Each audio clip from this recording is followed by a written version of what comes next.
Hi guys, and welcome back to my channel. I'm Super TV1, and today I'm bringing you a themed video about watches.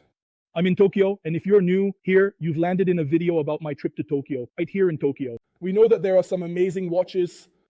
There are actually a ton of them, but the two that come to everyone's mind are Casio and Seiko. You should know that there are also museums here that represent them. We are indeed in Ginza, and here is the Seiko Museum. A museum that can be booked. I made the reservation, so I'll take you with me. There's also the Casio Museum to see, but unfortunately all the reservations are full for this month. I'm staying here for 10 days and the first free reservation was the day after I left, so I prefer Casio. It offers amazing quality for the price. However, touring the Seiko Museum is a great experience. Both Casio and Seiko, maybe because for the price it offers you really amazing quality, but just taking a tour of the Seiko Museum is a really great experience. Also, I don't know if you know this, but both Casio and Seiko, they don't just make watches, but they make everything that involves precision. So from calculators to stopwatches, watches, precision sports equipment, and things like that, which I really like a lot. Make sure to check out all the others too. Video on the channel. Since I also make videos about Switzerland, maybe soon I'll be able to do some videos about Swiss watches, which I'm really interested in. We've arrived, folks. We're at the Seiko Museum Ginza. Beautiful, just the aesthetics of the place itself are spectacular. Let's see if they'll let me in. Theoretically, I made a reservation. In practice, it was all in Japanese, so not knowing anything, I probably messed it up. Okay guys, theoretically, I did everything right. By the way, they also offer a free app that you can download directly from the App Store. And you have a free guided tour inside their museum that has 6 floors of museum. We're already here, looking at how the lockers are divided, so watches, antennas, all that kind of stuff. Fantastic, let's get started. I'll download the app and let's see if we can meet up. I'm at the museum. Guys, besides the Seiko Museum where we are, they also have Seiko Dream Square, Seiko House, Ginza, and the Grand Seiko Flash Boutique. These are all things that represent Seiko and Grand Seiko, and of course we'll go check them out right after. I wanted to show you some of the things displayed here at the entrance. Some of the Disney time watches, including the famous Seiko and the enchanting Fantasia collection, are displayed here. Clearly, none of this is for sale, as it's a beautiful museum showcasing these exquisite pieces. This one also has some precious stones inside, adding to its allure and value. And of course, these things are for sale and they're timers. Seiko. A few Seiko-themed gadgets. And so, basically, we start from the basement where there are timers, professional timers for races and stuff like that. They also participated in the measurements for the Olympics and stuff like that. For example, those who were running had this giant timer that recorded their time, and the timer would start when they touched that part. Here, they show you the history of Seiko with the first chronometers. Here are the small ones that were carried back, and they show you in which sports they were used. Then they really made them in every type and size. There's obviously a huge clock wall. Seiko is really huge. I mean, huge. Maybe that's an understatement. Pendulum. All made of wood, which also shows the lunar phase. Look at that spectacle. All handmade and everything. I mean, that's real gold. Then here we arrive at the more modern watches. These are special watches. Look at this spectacle. It costs 250,000 yen, which is 1,500 euros, maybe even more. This one costs 150,000 yen, which is 1,000. Basically, these are Seiko watches made for those who go underwater. This was created for soccer. And look at this, how beautiful. There's also a built-in compass inside. Then we have various Seiko Sport Limited Master. Look at this, the Speedmaster with a big punch must be really uncomfortable. In short, there's something for every personal taste. This is really good. This, gentleman, is just the basement level. There are 5 more. On the second floor, we arrive right at the birth of the Seiko company and its founder, Hattori. This guy here who moved to Ginza and then decided to open a watch shop. He was able to do this by meeting this engineer, Suriko Yoshikawa. So they basically opened the first watch manufacturing factory here in the area, creating this type of watch right inside. The engineer, of course, created these types of gears that he assembled together with precision to make these watches that were called Trade S at the time. Mark, and then they became Seiko. Hattori knew how to make watches. It was his passion, and he decided to move to Ginza to create something. Then fortunately, he met that engineer there. They then created the Tashkent watches together, which were the first watches they put on sale and produced. Besides the one from home and the wall clock that I showed you earlier, the goal is always to continuously improve and to meet all customers and their needs. So it doesn't just come into being as a watch that tells the time, but as a tool that addresses some needs of the owners themselves. This is what he used to put in his dials and inside the watch itself. We're talking about the 1800s to 1900s, so you realize when this happened, of course, it wasn't all roses and sunshine because there was a big earthquake, the Great Kanto earthquake, which unfortunately burned down where they were making the watches. This, which is now a sculpture, is a collection of pocket watches. You can see the various details of the different watches that fused together due to a fire caused by the earthquake. Hattori had managed to solve this problem and remake all the watches in the span of a month so as not to miss the various deliveries. The third floor, on the other hand, is a floor that isn't directly related to Seiko. I mean, it is related because it's a floor that explains how man started measuring time and what tools he used. And its perfection and improvement over time, starting from the very first rudimentary tools that measured shadows depending on where the sun was, people could figure out roughly what time it was, up to more complicated things like clocks that used incense. So you could tell roughly how long it would take to burn, and these lines corresponded to a predefined time, and that was the clock itself. Absurd, really. Then we arrived at slightly more complex mechanisms. Anyway, with ropes, cords, and metal stuff, they tried to reduce these types of mechanisms always into smaller things. A little more smaller. As you can see, everything is still perfectly functional. This even has ropes, cords, bells, and weights that turn and mark the time. Then here it shows how little by little over time they managed to reduce the size more and more and create works of art and design. Until we reach the first pocket watches. Look at this, how beautiful, and there are really all kinds. Created mainly for very wealthy families and imperial families. This, in a nutshell, is their movement, which represents a pendulum. Here are all the various pieces found inside a watch. So all this stuff is compressed inside a tiny watch, pressed together, and everything works at the same time. Of course, here, there are also various types of inlaid watches made of wood and gold, created for noble and wealthy families. Look at this, all in marble, beautiful.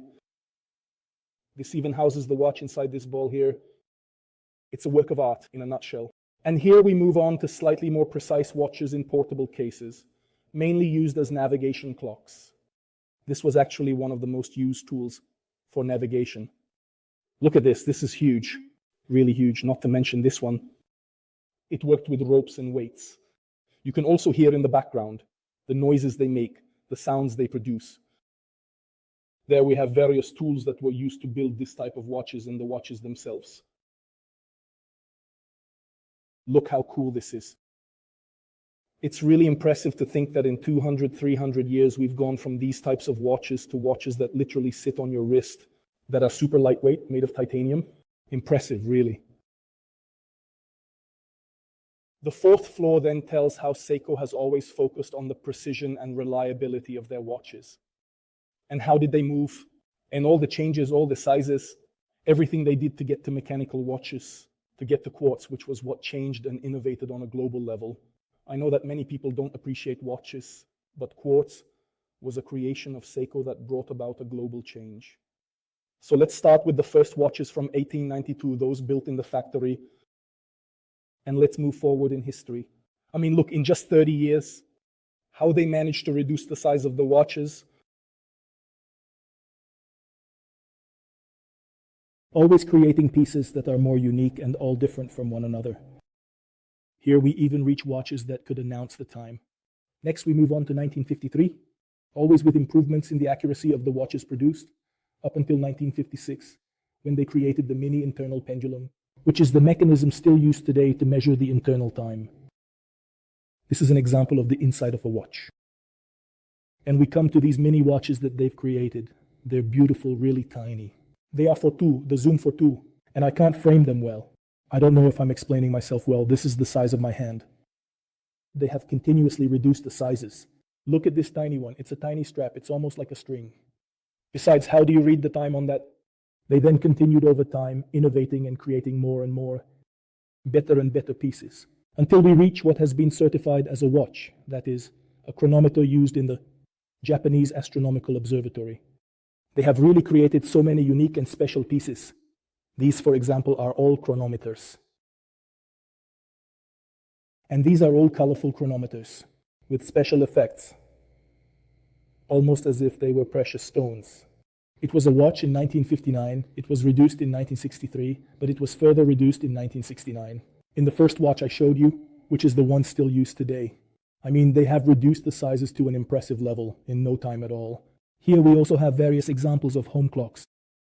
Until, get the quartz. This is the material used inside to create modern quartz watches. And this is the first quartz watch created by Seiko. Of course, they didn't just stop at watches, but from those they started making other creations. Super strange and super fun. They even went as far as to create keypads for watches. This was a watch that was programmable. You could write with the keypad, put in some texts. Watches where you could record and listen to music. Watches that would tell you the time for all the meridians. Strange watches in different shapes with keypads, crooked numbers, straight ones, super precise with big buttons so you don't make mistakes. Squeezers, super cute, and this one practically looks like a watch from some 90s space movie. And this one looks like a super futuristic watch in the shape of a bracelet. It's totally mind-blowing to see how many things they've created, like for example, this is the Seiko watch from Walt Disney. Table clocks and commemorative items of every kind, every color, every size. I can't think of anything else to say, except that everything is impressive and handmade, and all of it with obsessive precision. Wow. I mean, when you come in here and see everything that has been created, everything that has been done, you can't think of anything else but wow, that's crazy. On the top floor, of course, we arrive at the modern era and the creation of Grand Seiko, where they basically transformed everything you've seen before into the current watches of the Seiko brand and the Grand Seiko brand, which is a more luxury brand and also has an impact on fashion. So, precision watches, timepieces, chronometers, and Grand Seiko, luxury and fashion. Here we arrive at the Grand Seiko luxury brand, all of them that have been created under the Grand Seiko brand. And here we arrive at what is luxury and watches, to match expensive clothes.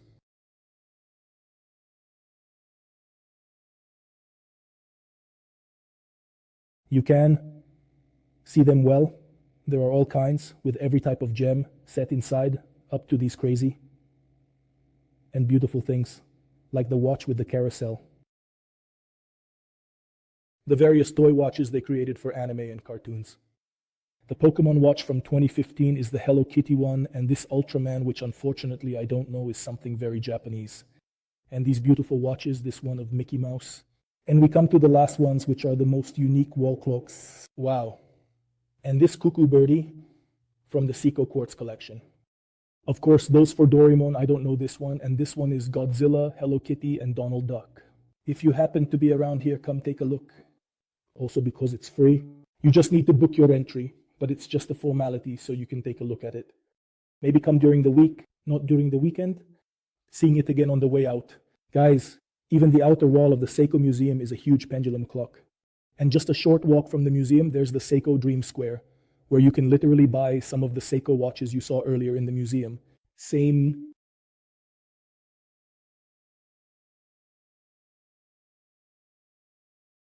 Of course, this building also has 5 floors. Look at this spectacle. While you go up the stairs, you have all these presentations of the various types of Seiko available.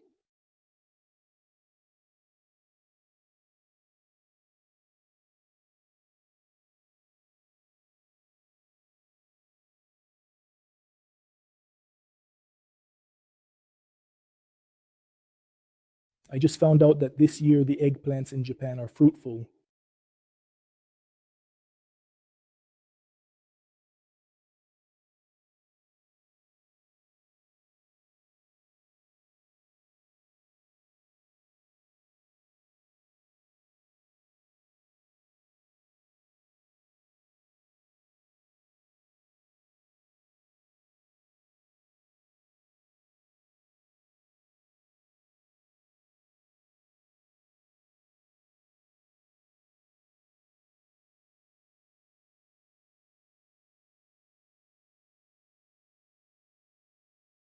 But it was worth checking them out. There are many models that aren't available in Europe and will be arriving soon, one hopes.